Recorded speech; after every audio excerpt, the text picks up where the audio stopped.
What's up, YouTube?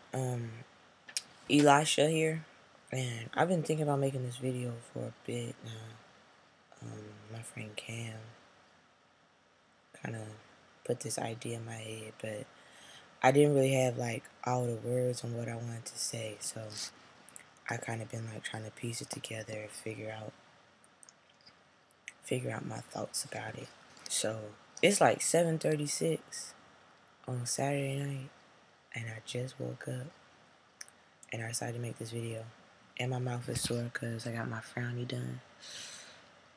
Hurts.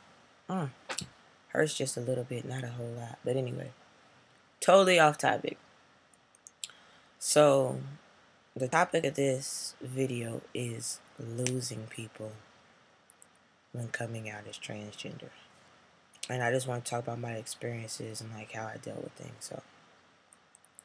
So when I came out as transgender to people, I didn't lose a whole lot of people, but I did lose some. The first person I lost was an ex. She said she felt that whatever God made you, that's what you should be. And you shouldn't change that. And you shouldn't mess with your body. And I pretty much ended up losing her because I couldn't be with someone who felt that way about what I was doing. Whether they said like they would be there to support me anyway, or just kind of like still be around. If someone felt what I was doing was kind of like an abomination, I couldn't really be around for that. You know what I mean? It's hard to go through that when you think someone who's going to support you and be there for you does that to you. It really sucks. Because you kind of feel like if the person who say they in love with you, who love you, not going to be there, who's going to be there? With that, at first it was kind of hard, but then it was just kind of like, oh well. I just looked at the whole bigger picture, which was me finally like being who I've wanted to be and finally taking that step, being, I guess, brave enough to tell people and being honest enough with myself not to keep perpetuating this lie that I was living in order to appease people, you know, because I was living like, as a lesbian. That wasn't who I really was. I felt that people would be more willing to accept being a lesbian than completely changing your gender just because, people see it as like God doesn't make mistakes and all this type of stuff. And when you're dealing with people who are religious, sometimes it's kind of hard for them to understand where you're coming from and whatnot. And yeah, that it's kind of hard. It's kind of like daunting. You know what I mean? But when it came to coming out, finally, I didn't care. I was pretty much willing to lose any and everybody that I had ever known or loved in order to know and love myself as who I really was on the inside.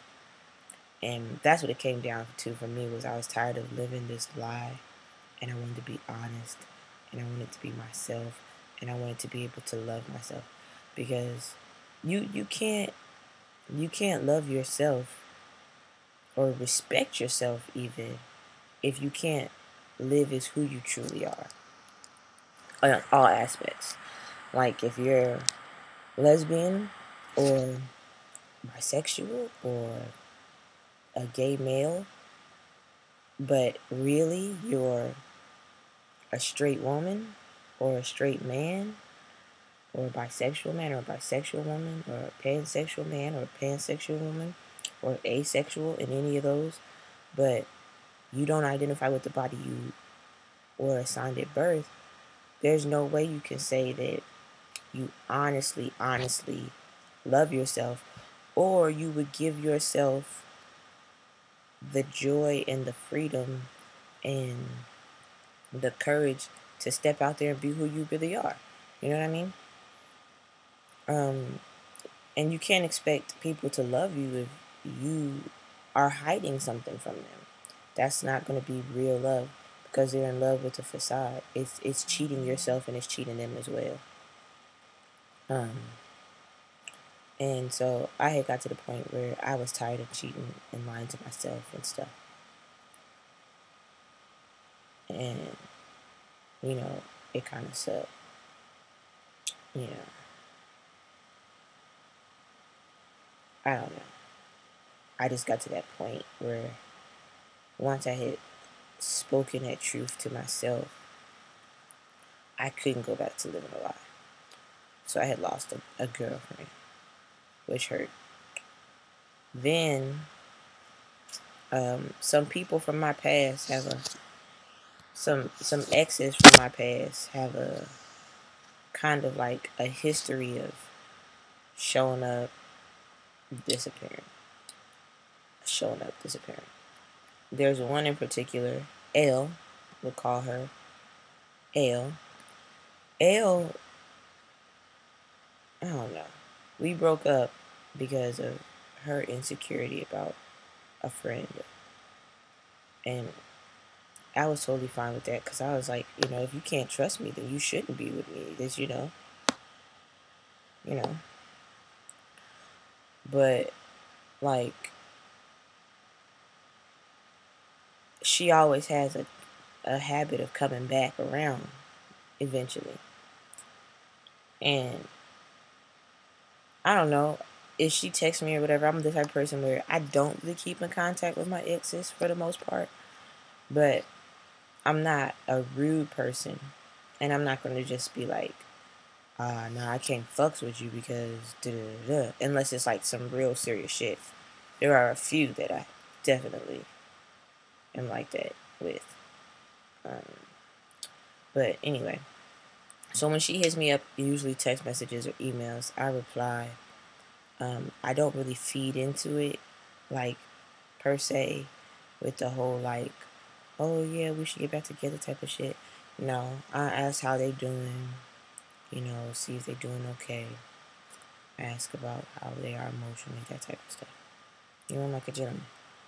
So, Elle was asking if I was still in the military and all this stuff, and I was like, yeah, but I'm about to be getting out soon. Then they were asking, well, what are you going to do when you get out? And I was like, well, I'm moving back to Washington State where my family is. And then I'm going to start transitioning. And she was like, transitioning to what? And I was like, well, I'm F-teen transgender. So I'll be transitioning to male. And then just no more text messages after that. Like, that was the last text message. Like, I know she read it and was probably like, oh, fuck no. And honestly, it didn't really hurt my feelings, because I know how people are. And I had been to that point where it was just like, I'm not gonna, like, be hurt by people leaving. I see it as that I was born alone, and I'm gonna die alone. No matter who's around me at the the hospital, or I don't know, maybe on the street if I get shot or some crazy shit. I don't know. No matter who's around me, how long I live, how many connections I make, I'm going to take that final breath alone. And, I'm going to cross over or just die, whatever you believe, alone. And I need to be happy with myself alone. I need to be able to be okay with just being alone. And not saying that you should isolate yourself from people because of the potential for them to leave. But you need to realize that whether they're in your life or out of your life, it's still your life. And you're still living. My happiness comes from within. I give myself my own happiness. I grant myself my own peace. Everyone else out here enhances it. They make it better. on a day-to-day basis with the interaction and the experience that we have. Laughing, joking, maybe crying with me when shit is bad, or maybe me crying with them when they going through stuff. But helping me to the other side and me helping them to the other side makes this life more fulfilling. But whether they are here or not is not going to make or break me. One thing that I have tried to embody since this whole journey to a transition and as I'm transitioning is that I have no one to depend on 100% but myself, because eventually my mother will pass and she will leave this earth. She may be down for me for the rest of my life, but eventually she's going to be gone. The same way my grandmother and my grandfather passed, people who were playing pivotal roles in my life, and I had to find a way to move on through that pain. One day my sisters are going to pass. Hopefully I don't outlive them, but I might. You never know what could happen. So I need to be prepared to be the only person that I can truly, honestly depend on for the rest of my life. I'm the only person who can be inside of my head 100% of the time, going through my emotions, going through my depressions, my happy times, my joyful times, my sad times, my dysphoric times. And my thing is, like, I know trans guys, quite a bit of them online and quite a bit of them in real life. And even though we all go through the same dysphoria, top dysphoria, bottom dysphoria, just different types of dysphoria, we all have experience with that. No one knows my dysphoria. I can relate to what you're going through, but I cannot necessarily know your dysphoria. And I can't know the thoughts that you think late at night when you're laying down, getting ready for bed. And I can't understand your perception of it versus mine. So I have tried to just be my rock. I have people who support me, and I consider those people to be part of my foundation, but I am the cornerstone of my life. Everyone else who is supportive of me, and everyone else who is there for me, and everyone else who cares about me are all bricks in my foundation, but I am the cornerstone. I can't depend on anyone to be the cornerstone for me, because should they up and leave, where am I? I'm in a crumbling foundation. You guys all have probably seen my video about being single and whatnot, and how it's okay to be single. And you know the circumstance. I was dumped because my ex said she preferred women and she couldn't see herself being with a man and being satisfied with a man. And some of y'all might think it's fucked up, but it is what it is. That's her truth. And all I ask for is honesty. So it's like, I can't be upset with someone for living their truth when I'm doing my damnedest to live mine. You know what I mean? And at the time, she had helped me through so much, and I still am grateful to her for that. But when she left for a bit, it was kind of depressing. But then I realized that my life is not going to fall to pieces without her being, my girlfriend, my wife, whatever. My life is not going to fall to pieces. And I can't allow her to have so much power over to me, over my happiness, to where I'm just all fucked up when she leaves. Because I'm still going to be here for myself. I'm still going to go to work every day. So I can make money to buy my testosterone, to pay for my surgery. I'm still going to put that needle in my leg every Monday night and then tell you guys about what's going on. I'm still going to do all that stuff. So if all that changed is that she's not my girl anymore, you know what I mean? Then that's what it is. That's all that changed. I'm still going to be happy. I'm still going to be living. Every day is going to be better than the day before, because it's another day on testosterone, or another day for some of y'all closer to testosterone. So I guess basically what I'm trying to say is, do not grant anyone, your mother, your father, your sisters, your brothers, don't grant anyone in your life so much control over your happiness to where if they leave, you feel like you can't go on. There's always a way. There are people who will love you and support you who are not kin to you. There are people who will take you in who are not kin to you, who will know nothing about you other than the fact that you're transgender and you need help. And they will take you in. On Tumblr, there's like I think it's like a trans couch surfing network where people post about houses or couches that they have for people who have been put out and who need help in that manner. I mean, my family is taking in someone who needed help. You know, I had known him for a bit, but I didn't know him to the extent of other people. There are people, perfect strangers out there, who will give their kindness. And if you don't believe me, watch this movie called Craigslist Joe. This guy was just living off of the kindness of strangers on Craigslist. He had no money, no food, just a computer and the clothes on his back, pretty much. And he depended on them for everything for 30 days. There are people who will do that for you out there as a transgender individual who may be thrown out of your house. And don't let fear of being thrown out push you deeper into the closet. Don't. You have to live your life. And I'm not saying come out before you're ready, but you will get to a point where you feel like it's come out or die. And always choose to come out. Never choose death. And always realize that you are your biggest cheerleader. You are your biggest support system. You will be the greatest love of your life when you live the life you want to live. You will be the person you can depend on always. You will be the person that makes or breaks your happiness.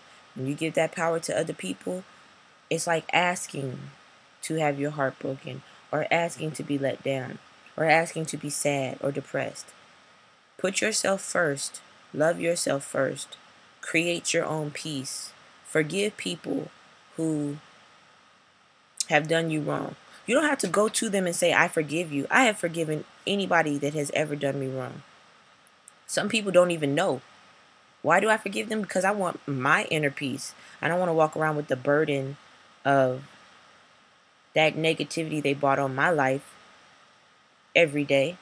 I forgive them for myself, not for them. I give a rat's ass how they feel about it, or whether or not they would apologize to me or wouldn't. I don't care. Because I'm going to forgive myself so I can have inner peace and have that love and that happiness and let go of all that negativity. And that's what you need to do. And when you do that and you realize that no matter what this outside world brings onto you, you can be happy, then be happy. And go. I have a boss that, in a way, just kind of like makes life difficult for everyone at the job. I don't care. He gets people worked up and he gets people all pissed off and going to HR and making complaints. And they were like, you should go make a complaint. For what? That man can say whatever he wants. That man can say, outside of some outlandish shit where I might have to check him or there might be an altercation. He can say whatever he wants about what we can and can't do at work, and he can make up the rules if he wants to. That's not going to stop me from being happy. I'm going to put my music on, and I'm going to zone out, do my job, and have a party. When I'm at work, I'm like putting these like electrical components together and splicing wires and putting putting stuff in here and heat shrinking stuff. And I'm like dancing and having a party. I be in my drink like, put my stuff together and everything. You know why? Because that man can say, oh, y'all can't talk about non-work related stuff because it's distracting to other coworkers, and make up lies or whatever. That's not going to affect my happiness. It's not. I'm not going to get worked up like some of the people that work there and get in an argument. I'm not. Why bring that negative energy to my life? The same way if tomorrow my best friend was like, I can't do this no more. I can't be a part of this no more. I would be, okay, that's fine. Yeah, it's going to hurt a little bit, but it will not affect how happy I am with my life right now. And that's how you have to be. You have to be your own happiness. Because as long as you make you happy, and as long as you give yourself peace and that joy every single day, nothing this outside world can do to you can affect that happiness. And I just want to say that find your peace, find your happiness, find your self-love and your self-worth. No one can give that to you. No female, no male, your mother, your father, your sister, they cannot give that to you. They can tell you you're beautiful. They can tell you you're handsome. They can tell you how great of a person you are. But if you don't believe that for yourself, like if you don't honestly believe yourself to be those things, you will never be happy with no matter who you're with, no matter who's there in your life and who's not. When you get to that place where you believe that stuff for yourself and you truly, truly, truly like love yourself, it won't matter what anyone says. It won't. And I implore you to do the soul searching, to do the digging in all your repressed memories and all the things that you want to forget that make you unhappy. And I beg you to forgive those people. You don't have to go to them and say anything. You can just put it out in the universe that you forgive them. And watch and see how much lighter it feels to walk around every day without all that weight on your back. So if you have any questions about how to deal with that or how to get to that point, email me. Everything will be in the description. Or you can leave a comment on this video. I will get back to you at my earliest convenience, which is pretty quick. I mean, unless I'm at work, I'm going to answer your email or your comment as soon as I get notification on my phone. And if I'm at work, I'll answer it on my breaks or at lunch or once I get off. For most of you guys, it's still early because I get off at 2:30 in the afternoon. So even if you like live on the East Coast, it'll be, 5:30. But I'll get back to you and I will honestly give you advice, and I will not just give you a quick answer. I will pour my soul out to you if that's what you need. And I will tell you all my experiences. Don't be shy. But please go and do that work on yourself to make life easier. We're always willing to work on other things, but we don't work on ourselves. Work on yourself to make your life better. Love yourself. Forgive those other people. Find your peace and be your own cornerstone. Do not depend on someone else to be your cornerstone, because everyone leaves us in this life. And when they leave, it's so hard to fix a house that's built on a foundation where the cornerstone is missing. So I hope that was helpful. If you have questions or anything, you can ask me, and if it's a good topic, I'll make a video for you. Thank you, Cam, for inspiring this video. I want to thank my friend Octavia because she called me during this video and I ignored her call and told her I was making a video, and she told me to tell you guys that I ignored her call. But I'm going to call her back after I get off this because that's my best friend and she's been down for me for a while. Much love to all of y'all out there. And I'll see you on Monday with my update video for week 6. Yeah, I think it's week 6 or week 7. I don't know. I just woke up, so I'm a little confused. But I'll see y'all on Monday after I do my shot. And be well. Be well.